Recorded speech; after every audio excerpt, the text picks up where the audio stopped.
What up, YouTube? It's dark as hell.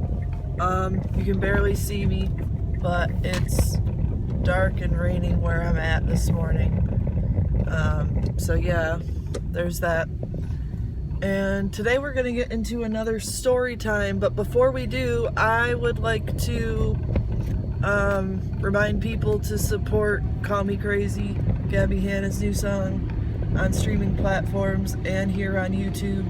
The music video is unlike anything she's ever done before, and the lyrics are pretty amazing as well. So go ahead and check that out.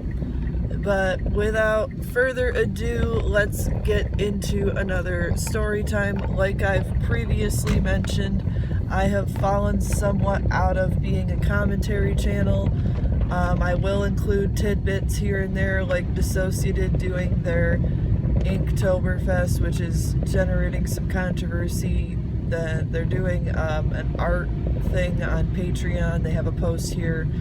If you're interested in Dissociated's content, go check it out. But today's story time, I need an energy drink to get through this one, boys and girls, because it's a lot.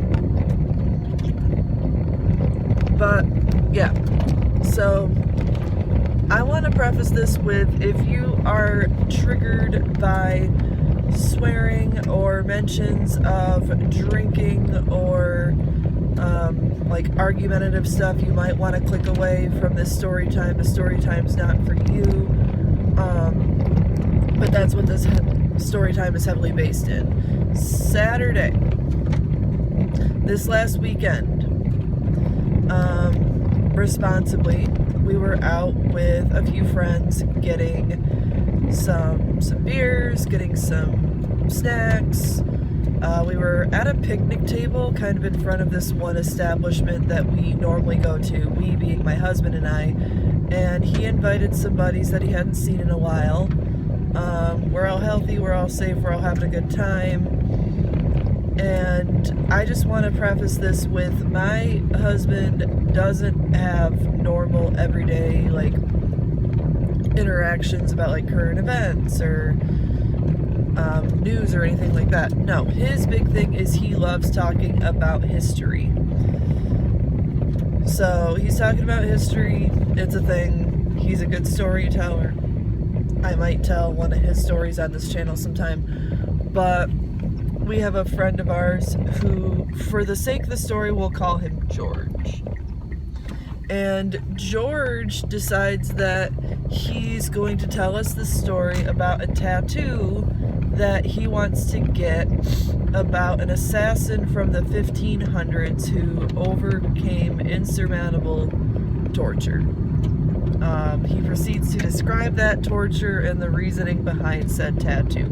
We're all very intrigued because none of us really knew about this assassin before. I don't even remember his name because it's something, you know, not common. But about, I would say, 2/3 of the way through the story, we are made very aware that we are not alone. And a very outwardly appearing drunk guy comes into the story and stands between me and George and I, and just, it's very clear that he's trying to get our attention. But Devin keeps telling the story, and once Devin finishes the story, this drunk guy proceeds to ask us if we'd ever heard of such a thing, and saying all that time that he's been out at bars and stuff, he's never heard any stories like that. And we're like, oh, okay, like maybe he's gonna compliment the story. No, he is going to go up one side of George and down the other, calling him a stupid M-er-effer and a dumb F. I'm gonna censor myself here because it happens a lot throughout the course of this story with this one guy. Basically saying that this is cult behavior, that we need to think for ourselves, that in 15-something the Bible wasn't even written yet, which adds to the irony of the situation that he would be bringing Bible into the conversation with this many curse words flying out of his mouth, and be the obvious incorrect calendar that he's going by. But he just keeps getting louder and louder, and he's jabbing a finger at Devin, and he's pointing at him, and oh shoot, I said Devin instead of George. Well, it's fine. Devin George is a guy that he just kind of stands his ground, right? And he's crossing his arms, and we're making minimal attempts at engaging this guy at this point, because it's becoming very clear that whatever we say isn't really going to sink into his skull at this point. And the speech gets more threatening, and at one point someone goes inside to get the bartender of said establishment. She comes out and tries to reason with said drunk guy. Said drunk guy basically tells her the same thing that he's been telling us, that we're in a cult, blah blah blah blah. We tell her, hey, we were having a private conversation, this guy interrupted, we want nothing to do with him, basically, because he keeps interrupting, and he keeps going, and finally she goes inside and gets like the bouncer, who comes out and basically says like, hey buddy, it's last call, you wanna come back inside, to like try to get him away from us. And I at that point we all tell the bouncer like, yo, we're just about to pay our tab and then we're leaving, like stuff is really uncomfortable. At the point that the guy walked up, like, I've got my mask on because I don't know him, and he's like spitting and talking in our faces drunkenly. So like we go back in, we all have our masks on, we pay our bills, and we just try to get out of there before the drunk guy gets out of there. And that's the story about how this past weekend I was accused of being in a cult. Now, I want to put two conclusions at the end of the story.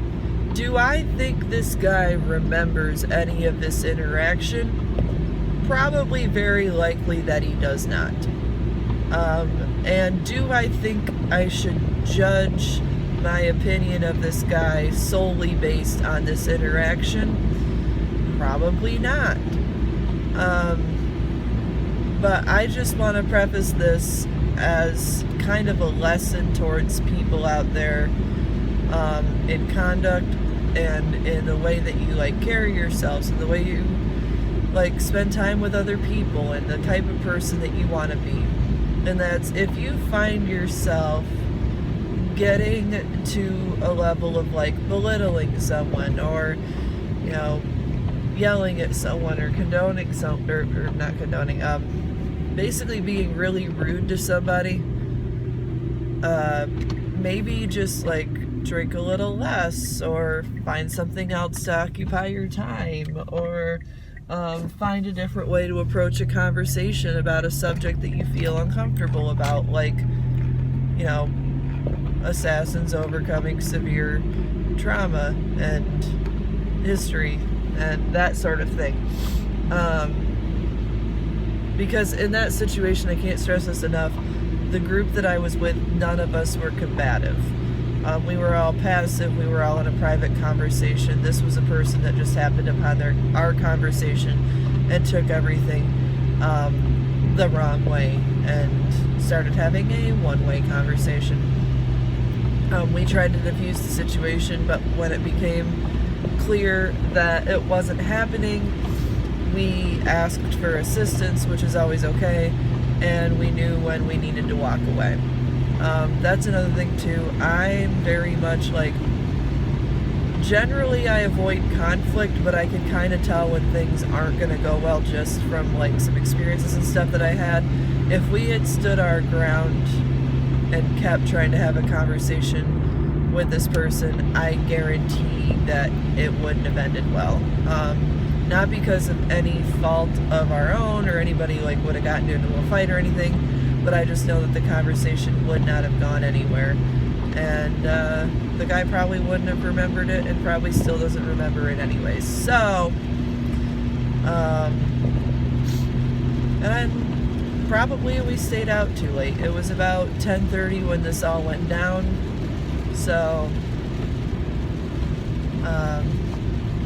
And I understand like the irresponsibility of going out at this time, but our friend group was specifically outside, away from the other patrons that we didn't know, and we were, you know, using hand washing and sanitizer and masks and everything.